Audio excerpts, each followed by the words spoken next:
inteiro para permanecerem no estado em que estavam antes de sofrerem a atuação dessa força resultante. O que isso significa? Que quando o corpo ele é inclinado para trás, é a forma desse corpo em permanecer parado, porque era o estado em que ele estava antes de adquirir esse movimento junto com o veículo. Ele estava parado, você estava dentro do ônibus, esse ônibus estava parado, até o momento em que o motorista acelerou.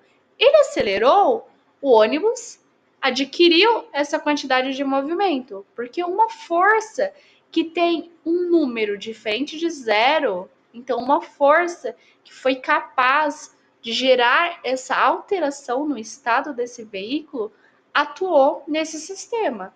E o corpo dos passageiros que estavam parados foram inclinados para trás, porque era a forma antes de receber essa força. Então, eles estavam parados, o corpo é inclinado para trás, porque é um reflexo do que ele estava, um reflexo da forma em que ele estava antes de sofrer a atuação dessa força. O mesmo segue com a figura número 2, só que a situação só inverte. Então, o ônibus ele estava percorrendo a uma determinada velocidade constante em linha reta até o momento que o motorista freou. Então, o motorista freou. Nesse momento, as pessoas são arremessadas para frente. Por quê? Pense comigo. O ônibus está percorrendo uma trajetória em linha reta com essa velocidade constante. No momento que ele sofreu uma força que não existia, atrapalhou com que ele permanecesse nessa trajetória. Então, os corpos que também estavam no mesmo movimento do ônibus, então estavam percorrendo em determinada velocidade em linha reta, foi impedido de continuar nesse modo. Então, eles são arremessados para frente como esse reflexo de continuarem no estado de movimento antes de sofrerem alteração de uma força externa. Esse slide serve para nos dizermos de onde vêm tantos pensamentos. Então, qual é a origem desse estudo? Quais foram as primeiras ideias a serem discutidas? E isso se iniciou lá com Aristóteles, que viveu por volta de 400 anos antes de Cristo.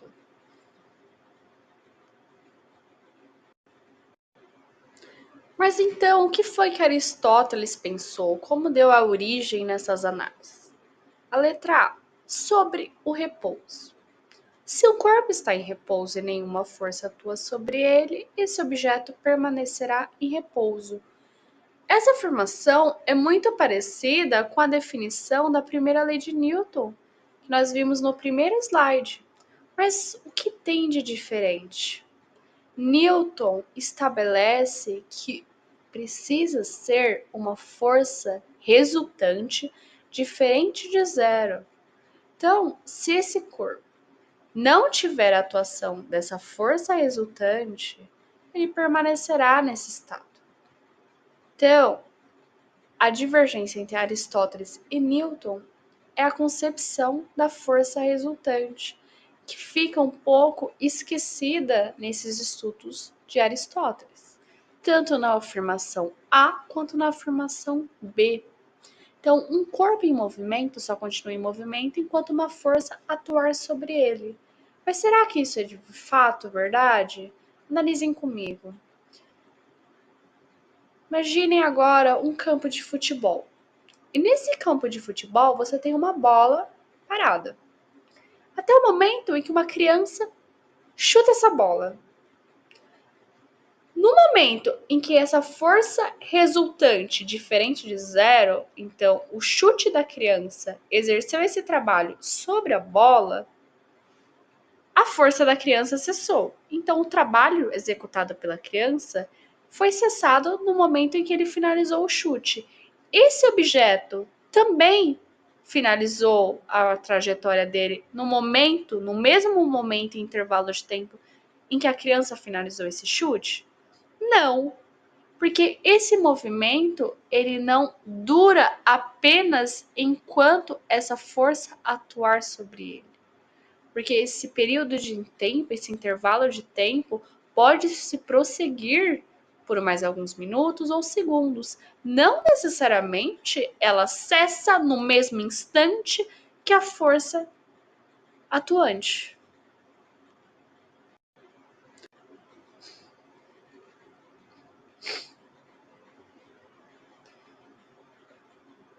Vou pedir agora que vocês realizem alguns estudos de caso. Então, você tem um pequeno simulador para você testar diferentes ideias. Você consegue selecionar ali se você quer a atuação de alguma força, se você quer adicionar um vetor, qual é o impacto da velocidade ou sem a velocidade. Você consegue até alterar ali qual é o valor da força aplicada.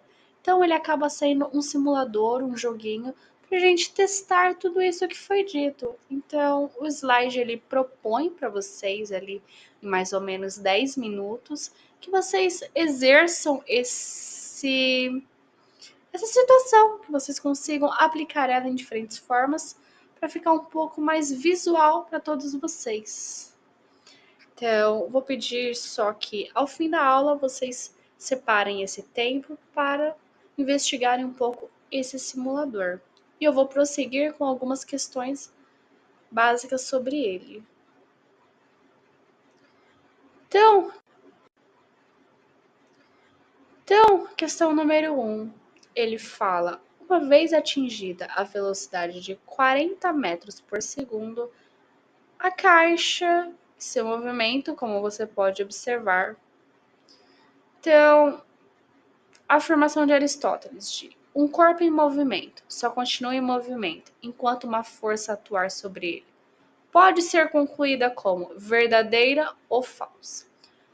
Primeira parte do meu exercício já diz a informação que eu preciso. Então ela fala que uma vez em que foi atingido a velocidade de 40 metros por segundo, a caixa continuou o movimento.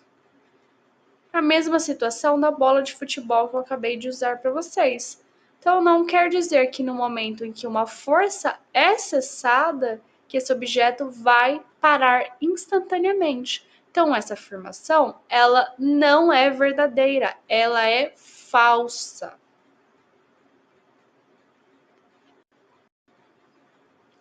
Pessoal, esse será o nosso último slide dessa aula e ela fica como um exercício final a ser realizado no seu caderno. Então acompanhem comigo a leitura. Na imagem a seguir, uma pessoa puxa rapidamente uma toalha que está sobre a mesa, sem derrubar os utensílios em cima dela. Essa é uma experiência frequentemente vista em demonstrações em que as pessoas afirmam que o fato dos objetos não caírem se deve à primeira lei de Newton. Você concorda com essa afirmação? Se sim, explique. Se não, também explique os motivos. Então, esse vai ser um exercício a ser resolvido primeiramente no seu caderno. E eu vou disponibilizar o link do formulário número 1, em que você vai dizer para mim a sua resposta para esse problema. Vocês podem consultar a correção que fica no slide a seguir. Mas eu peço que a início vocês testem ali, vejam se bate com o que vocês estavam imaginando, que às vezes pode ser uma surpresa ou não, e depois vocês elaborem essa resposta para deixar nos meus slides, nos meus formulários. Tudo bem? Espero que tenha dado tudo certo com essa aula, pequenos ajustes vão ser feitos e estou aberta a sugestões de vocês também. Muito obrigada!